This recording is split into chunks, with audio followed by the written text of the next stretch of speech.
जय हिंद दोस्तों, मैं नरेंद्र शर्मा परवाना ज्ञान ज्योति दर्पण पर आप सबका स्वागत करता हूं। आज आपके लिए एक खास वीडियो लेकर के हम जो आ रहे हैं, इसके अंदर भारत को जानो प्रतियोगिता के अंदर कनिष्ठ वर्ग के शाइनिंग स्टार प्रथम स्थान प्राप्त करने वाली टीम के सदस्य वीरेन और भविष्य हमारे साथ जुड़ेंगे। आज हम खड़े हुए हैं नवज्योति शिक्षा सदन, ये गांव भांवर खुबड़ू, तहसील गन्नौर, जिला सोनीपत, हरियाणा प्रदेश का क्षेत्र है और आप नन्हे नन्हे कलाकारों के साथ आपकी मुलाकात करवा रहे हैं। आइए, स्वागत है। लीजिए भैया, आपके साथ में वो नन्हे मुन्ने कलाकार, वो दिमाग के बेताज बादशाह आपके साथ जुड़ रहे हैं। हाँ, तो सब आपका नाम क्या है? मेरा नाम भविष्य कुमार है। अच्छा, आप कौन सी प्रतियोगिता में गए थे? भारत को जानो प्रतियोगिता में क्षेत्रीय स्तर पर, जो कि कुरुक्षेत्र धर्म क्षेत्र भूमि पर हुई थी। अच्छा, अब परिचय एक और साहब का लेते हैं। हाँ जी साहब, आपका परिचय बता दीजिए। मेरा नाम वीरेन है और हम भारत को जानो प्रतियोगिता के लिए खेले थे और हमने प्रथम स्थान प्राप्त किया और हम नवज्योति शिक्षा सदन के छात्र हैं। अच्छा भाई, ये बताओ वीरेन जी, आपकी जो प्रतियोगिता हुई उस प्रतियोगिता का आप क्या समझते हैं, क्या तरीका है उसका? सर, हम ये समझते हैं कि ये जो हम भारत को जानो प्रतियोगिता के लिए जो हम भारत को जानो पुस्तक पढ़ रहे हैं ना, उसका जो प्रश्नोत्तरी है सर, वो जो बड़े लेवल के एग्जाम्स होते हैं जैसे कि यूपीएससी, सीडीएस एक्सेट्रा, उनमें ये क्वेश्चन जरूर आते हैं। इनमें से बहुत जरूरी क्वेश्चन है जो कि वहाँ पर जरूर आएंगे। और सर, हमारे रूल ये थे कि जो सब एक साथ 9 टीमें बैठेंगी और सभी टीम को एक एक पर्सन दिया जाएगा। अगर उस टीम वो पर्सन उत्तर देने में असमर्थ है तो वो पर्सन उस पर बजर पर चला जाएगा। अच्छा, ये बजर पर चला जाएगा। तो आप भविष्य के ये बताओ कि प्रतियोगिता के बारे में बताइए। सर, अगर क्वेश्चन बजर पर चला जाता है और सभी बच्चों में से जिस टीम का बजर सबसे पहले आएगा, उसी बच्चे से या उसी टीम से हम वह क्वेश्चन पूछते हैं दोबारा से, और अगर उनका उत्तर ठीक होता है तो उन्हें बोनस के 5 अंक मिलते हैं और गलत होता है तो नेगेटिव मार्किंग भी थी, गलत होता है तो -5 होते हैं सर। और सर, अगर बच्चों का खुद का क्वेश्चन है तो -5 नहीं होंगे, उनका शून्य ही रहेगा। अगर मैं बजर पे लेके दूसरे बच्चों का क्वेश्चन बजर पे लेते हैं और गलत करते हैं तो वहाँ पे नेगेटिव मार्किंग थी सर।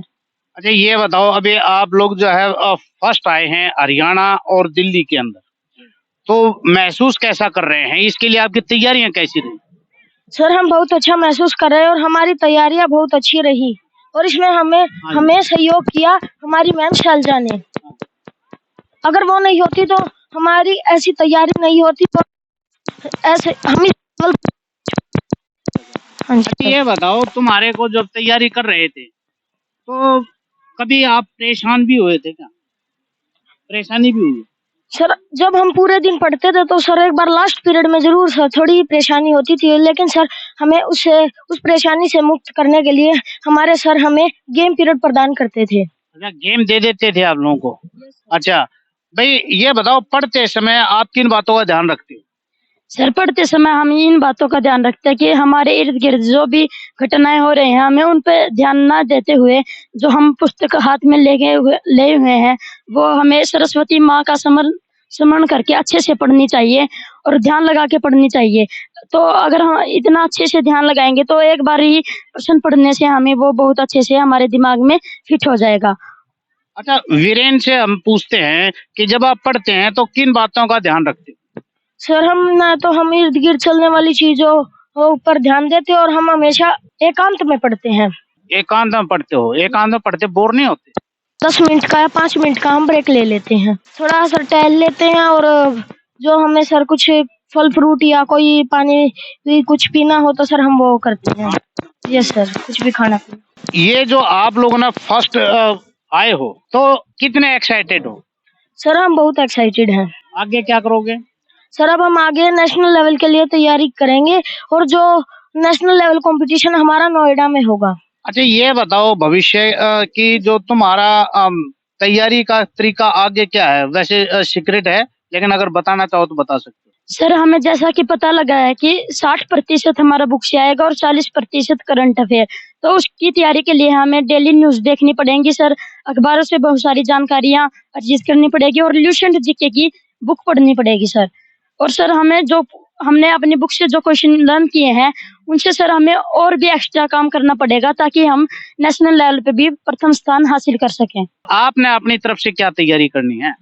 सर हम जो हमारी बुक है सर उसमें से ना एक क्वेश्चन से सर एक क्वेश्चन के अंदर 3 क्वेश्चन बनकर निकलते हैं और सर हम ना सर उन्हीं की तैयारी करेंगे क्योंकि सर वहाँ पर ना कोई भी बुक का सेम क्वेश्चन नहीं पूछा जाता, वहाँ से एक के 3 क्वेश्चन बनाकर पूछे जाते हैं एक क्वेश्चन से। अच्छा, ये बात है। अच्छा, ये बताओ कि जब आप कोई भी काम कर रहे हैं, इसका जो रिजल्ट आया, तो इसका तरीका क्या है कि भाई दूसरे आपके जो कुलीग हैं, साथी सहपाठी हैं, वो कैसे कामयाब हो जाएं? उनके लिए क्या बताओगे? सर मैं ये कहना चाहूंगा कि सभी को भारत को जानो में पार्टिसिपेट करना चाहिए और इसकी तैयारी करनी चाहिए। भले ही वह प्रथम स्थान या दूसरा और तृतीय स्थान न प्राप्त कर पाए, लेकिन सर उन्हें इसकी तैयारी जरूर करनी चाहिए। भाई आप बताओ कि आप अपने साथियों को, अपने सहपाठियों को तैयारी करने का क्या तरीका होना चाहिए, क्या बताना चाहोगे? सर मैं तो यही बताना चाहूंगा जो भी हमारे साथी इस पुस्तक को पढ़ेंगे, क्योंकि ये पुस्तक बहुत ही इम्पोर्टेंट है, ये हमारी भारतीय संस्कृति के ऊपर भी बेस्ड है। अगर हम यूपीएससी, एनडीए, सीडीएस का एग्जाम देते हैं तो इस पुस्तक में से कम 20% वहाँ पे क्वेश्चन पूछे जाते हैं। तो सर मैं यही सजेस्ट करूंगा कि हमें इस पुस्तक का अध्ययन जरूर करना चाहिए और कुछ बड़े व्यक्ति भी होते हैं जिनका एनडीए, सीडीएस का एग्जाम होता है, वो भी इसका अध्ययन जरूर करें। भाई आप इतने कम उम्र के अंदर हैं, तो भविष्य में फिर बनना क्या चाहते हो, थोड़ा ये भी बता दो। सर हम भविष्य में बनने की कोशिश तो आईएएस करेंगे, लेकिन सर और जो परमात्मा को चाहिए सर हम वो। भाई आप भविष्य क्या बनना चाहते हो? सर मैं सुप्रीम कोर्ट का जज बनना चाहता हूँ। तेरा बड़ा खतरनाक बंदा है भाई, ये जज ही क्यों बनना है भाई? सर मैंने देखा है आजकल जो हमारे समाज में कुछ अच्छे लोग भी होते हैं, उनके साथ बहुत ज्यादा अन्याय होता है। जो नेता वगैरह होते हैं पॉलिटिक्स खेल जाते हैं और जो कम बंदे होते हैं जिनकी इतनी पावर नहीं होती उनको दबा देते हैं। तो मैं ऐसे बंदों के साथ न्याय करना चाहता हूँ, इसलिए मैं सुप्रीम कोर्ट का जज बनना चाहता हूँ सर। My God. अच्छा आईएएस महोदय, आप जो इंडियन एडमिनिस्ट्रेटिव सर्विस के अंदर जाना चाहते हैं, कारण क्या है इसका? सर मैं देश को अच्छी सेवाएं प्रदान करना चाहता हूँ। जो सर अब हाल में कुछ आईएएस ऐसे बनते हैं जो कि अपनी ही पावर का गलत इस्तेमाल करते हैं और सर हम पावर के गलत इस्तेमाल को रोकने की पूरा प्रयास करेंगे आईएएस बनकर। अच्छा, तो आप अपने भारत को जानो प्रतियोगिता आपने की, भारत को जानो आपने अध्ययन किया, तो सबसे अच्छा आपको उसमें क्या लगा? एक सेंटेंस चाहिए मेरे को। सर हमें उसमें अपनी धर्म और संस्कृति बड़ी अच्छी लगी। आपको क्या अच्छा लगा? ईमानदारी के साथ उस बात को रिपीट मत कीजिएगा, जो आपका है वो बताइए कि सबसे अच्छा आपको क्या लगा। सर मुझे भारत का इतिहास बहुत अच्छा लगा, कैसे हमारे भारत में हिंदू राजा हुआ करते थे, कैसे में युद्ध करते थे और कुछ अलग महत्वपूर्ण चीजें भी थी सर, जैसे उन्होंने बहुत से निर्माण करवाए, मंदिर के निर्माण करवाए जो कि आज भी संचालित हैं। अच्छा, आप दोनों जो भारत को जानो प्रतियोगिता पुस्तक के अंदर एक ऐसे 2 पंक्ति मेरे को बताएं जो आपके दिल को छू गई हैं और आपको याद आती है। पूरी पुस्तक में 1 या 2 लाइन।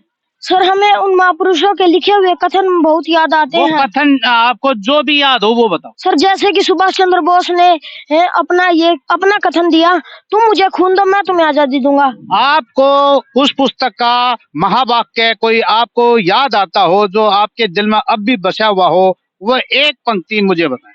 सर मुझे वो पंक्ति याद है जो कि मनुस्मृति में मनु जी ने द्वारा लिखी गई है, जहाँ पे नारियां पूजित होती हैं वहीं पे देवताओं का वास होता है। सर ये मेरे दिल को बहुत छूता है सर, क्योंकि हमारे समाज में नारियों की आजकल कोई इज्जत नहीं करता है, तो हमें अपनी माताओं, बहनों सभी की इज्जत करनी चाहिए। वे एक नारी का रूप है, तो हमें उनकी इज्जत करनी चाहिए, क्योंकि जहाँ पर नारियां वास करती हैं वहीं पर देवता होते हैं। अब क्योंकि आप ना तो ज्यादा छोटे बच्चे हैं, ना आप बहुत ज्यादा बड़े हैं, आप इस टाइम में एक मध्यम वर्ग में चल रहे हैं, तो किशोर अवस्था में हो, तो आप ये बताओ कि अपने दोस्तों को, अपने साथियों को क्या कहना चाहोगे? सिर्फ ये मत कहना कि ये किताब पढ़ो, उनको अपने शब्दों में बताओ उस पुस्तक ने आपको क्या सिखाया। आपके शब्दों में आपके दोस्तों के लिए एक संदेश। उस पुस्तक ने हमें बहुत सा ज्ञान दिया है और उसमें हमारी धर्म और संस्कृति के बारे में है, और आजकल जो बच्चे हैं उनको हम अपनी धर्म और संस्कृति पे कोई बिलीव नहीं करते। आप अपने यहाँ पर धर्म को या संस्कृति को किस तरह से समझते हैं? सिर्फ धर्म कहने से, संस्कृति कहने से बात नहीं बनेगी, ये बताओ कि आप उसे समझते हैं। सर हम धर्म और संस्कृति को अपना इतिहास समझते हैं। अच्छा ठीक है, आप क्या समझते हैं? जो अपने दोस्तों को कोई संदेश देना चाहें तो वो बताइए। सर आजकल के जमाने में कंपटीशन बहुत ज्यादा हो गया है। सभी बच्चे सोचते हैं कि मैं भी प्रथम स्थान हासिल करूं। सर पर वो खिलाड़ी भी कोई नहीं जिसने अपने जीवन में कभी हार ही ना देखी हो। अगर हमें असली जीत चाहिए तो पहले हमें हारना भी पड़ता है। तो मैं अपने उन दोस्तों को ये प्रेरणा देना चाहूंगा, अगर किसी भी रीजन से, किसी भी कारण से, कोई अंक से वे पीछे रह जाते हैं तो अपना प्रयास मत छोड़े, वे लगातार करते रहेंगे तभी हमारे जैसे इस स्थान पर पहुंच पाएंगे। यदि कोई आपके साथी हार गए हैं, उनके लिए आपका क्या संदेश? और सर वो ना लगातार अपनी कोशिश जारी रखें कि एक दिन उनकी मेहनत जरूर रंग लाएगी। अच्छा, ये छोटे छोटे बच्चे थे लेकिन दिमाग के बेताज बादशाह थे। इन्होंने बहुत खूबसूरती के साथ हमारे सवालों का बेबाकी से जवाब दिया है। कौशिक साहब, आपके बच्चों ने प्रथम स्थान प्राप्त किया, कैसा महसूस कर रहे हैं और क्या कहना चाहेंगे?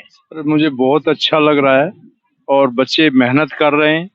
मैं इस चैनल के माध्यम से कहना चाहूँगा कि इन बच्चों को देखकर दूसरे बच्चे भी जरूर कुछ न कुछ सीखेंगे और इनसे कुछ अपने आप को एक अच्छा महसूस करेंगे और समाज को कुछ अच्छा देंगे।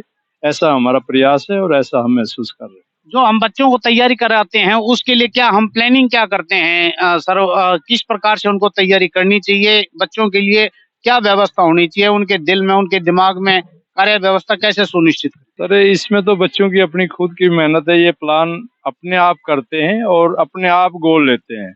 गोल छोटे भी लेते हैं, बड़े भी लेते हैं। सबसे पहले इनका गोल होता है कि हम भारत को जानो, स्कूल लेवल पर जीतना है। उसके बाद छोटे गोल लेते हैं कि आज हमने 5 लेसन करने हैं। उससे और छोटा गोल लेते हैं कि आज हमने एक दिन में जो है आधा लेसन तैयार करना है। और मिशन पूरे वर्ष का, पूरे भारत को जानो को तैयार करने का होता है। एक दिन में ये तैयारी नहीं होती। तैयारी निरंतर यदि हम करते हैं तो सफलता जरूर मिलती है। ये बच्चों की कार्यशैली से ऐसा महसूस और सीखने को लगा। बहुत खूबसूरती के साथ में संदेश भी दिया है, जानकारी भी दी है कि कोई भी काम एक साथ में नहीं होता। बूंद बूंद से सागर भरते, ईंट ईंट से महल बने, तार तार से ताना पुनते और मकड़ी सुंदर जाल बने। ये नियमितता, continuity must be required if you want your bright future, if you want your success. तो सफलता के लिए चाहिए नियमितता। तो आप बने रहिएगा हमारे साथ में, नरेंद्र शर्मा परवाना, ज्ञान ज्योति दर्पण पर। फिर मिलेंगे एक नई वीडियो के, एक नई खबर के साथ, एक नए अंदाज के साथ में। फिलहाल दीजिए इजाजत। जय हिंद दोस्तों, आपको हमारी ये वीडियो कैसी लगी आप हमें कमेंट करके जरूर बताएं। वीडियो अच्छी लगी है तो इसे लाइक करें, ज्यादा से ज्यादा लोगों को व्हाट्सएप, इंस्टाग्राम, ट्विटर, फेसबुक पर शेयर करें और चैनल पर नए हैं तो इसे सब्सक्राइब जरूर करें। और हाँ दोस्तों, पास में लगे बेल आइकॉन को जरूर दबाएं ताकि जब भी कोई नई वीडियो चैनल पर आए उसका सीधा संपर्क आपके फोन से हो जाए। आप हमें ट्विटर, इंस्टाग्राम, फेसबुक पर फॉलो भी कर सकते हैं, लिंक आपको डिस्क्रिप्शन में मिलेगा। देश दुनिया की खबरों के लिए हमारी वेबसाइट ssgjdnews.com पर लॉगिन करें। जय हिंद, वंदे मातरम।